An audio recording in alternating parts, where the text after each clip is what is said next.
How about pizza for 750 million bucks? Maybe 2? The answer of course is no, because it's an absurd. But there was actually a person in history who did that.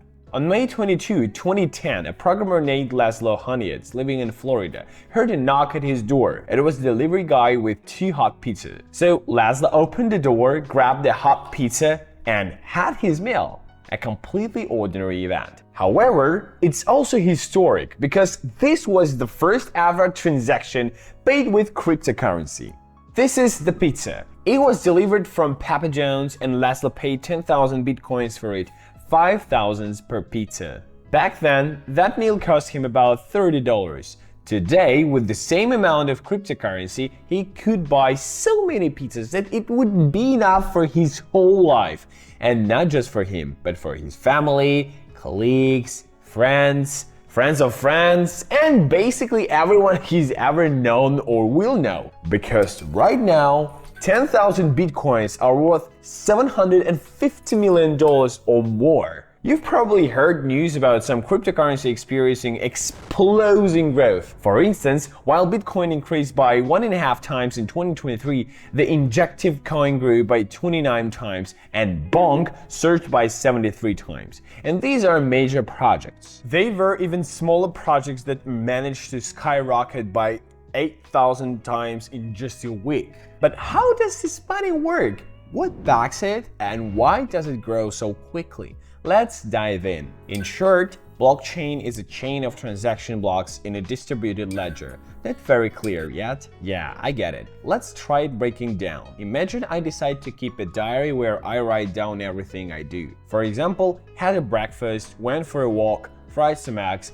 ate the eggs, and did a bunch of other things. By the end of the day, I loaned my friend $50 and later on, I went shopping. As long as the diary is with me, there is no problem. I can show my friend the exact time and amount I lent him. But what if at some point my friend gets a hold of the diary and changes the line loaned $50 to pet a raccoon? Then I would have no way to prove he owes me unless I am the IRS. After that, I decided to encrypt the entries in my diary to make tampering with them harder. To do this, I use a special program that transforms my text into a string of incomprehensible symbols known as a hash. For example, if I enter the word computer, the program gives me a unique hash. If I add just a space to computer, it generates a completely different string. After each entry, I will include the hash produced when I feed the program the new entry along with the previous hash. Now, my diary entries look like this.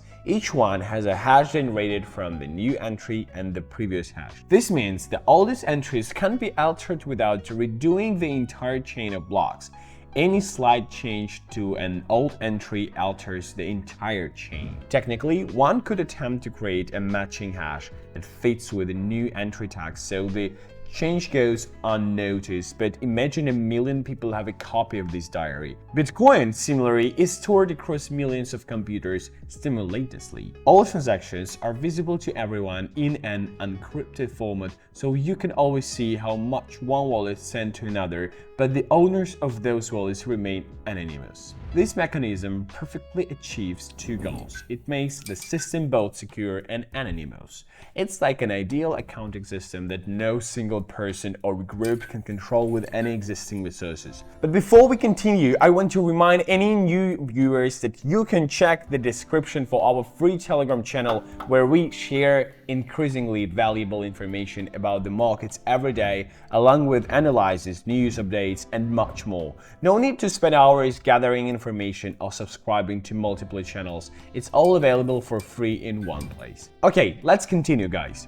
No computing resources exist that could alter the blockchain across millions of computers at once. Blockchain is deliberately complex, and there is nowhere a specific record of how many bitcoins are stored in any single wallet. For instance, you can see that one transaction sent 2 bitcoins to an address, another sent 5, and a third withdrew 4 bitcoins from it. It's simple to calculate that the wallet's owner has 3 bitcoins left. Got it? But how do you actually start using Bitcoins? To do this, you create an address, a login and password. Essentially, you register, for example, on bitcoin.com, where you create your Bitcoin address. The address needs to be 33 characters long. Start with 1 or 3 and avoid characters like 0 and 1. You can generate an unlimited number of these addresses, and using a new one for each transaction only enhances anonymity. But Bitcoins can be lost just like regular money.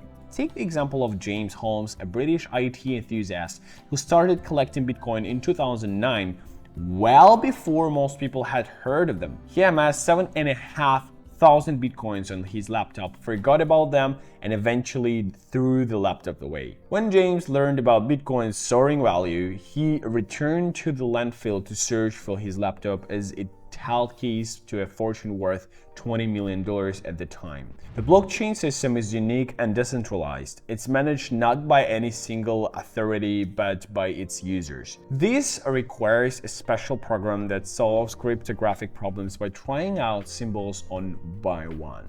This is called mining, and users solving these problems are called miners. Miners receive rewards in the form of Bitcoins and transaction fees for creating new blocks. The transaction fee amount is determined by the buyers and sellers. The higher the fee, the faster the miners process the request. On average, Bitcoin transactions take between 5 and 30 minutes. In 2016, an unusual transaction occurred. Someone sent this amount of Bitcoin with a fee of 291 Bitcoins, worth 165,000 at the time. The recipients offered to return the fee, but the sender was never found. In the early days of blockchain, you could mine Bitcoins with regular computers. Now, the complexity of calculations has increased, and mining requires powerful graphics cards.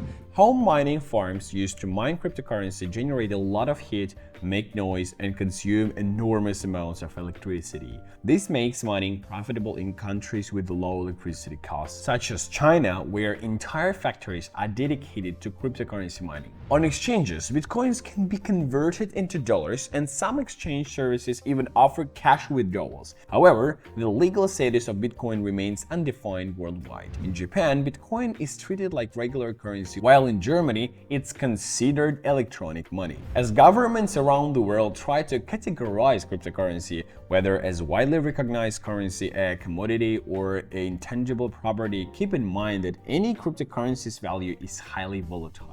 Its worth isn't backed by mathematical calculations, as some believe, but by people's and governments' trust in blockchain and their willingness to use cryptocurrency as a means of payment. When a country starts discussing cryptocurrency legalization, its price often rises. The same happens when the major market players agree to accept cryptocurrency as payment. Imagine you open a cafe where customers can only pay with special coupons issued by your business. At first, the menu was limited and the coupons weren't particularly valuable. But as you add new, popular dishes, customers begin to value these coupons and even trade them among themselves. However, if you decide to stop accepting these coupons, they would instantly lose their value and become mere pieces of paper. Blockchain and cryptocurrencies are already reshaping the financial system. Governments are creating blockchain-based currencies, and the world's largest funds managing trillions are increasingly offering cryptocurrency investments. A huge number of people still know nothing about cryptocurrency, so if you're only learning about it now,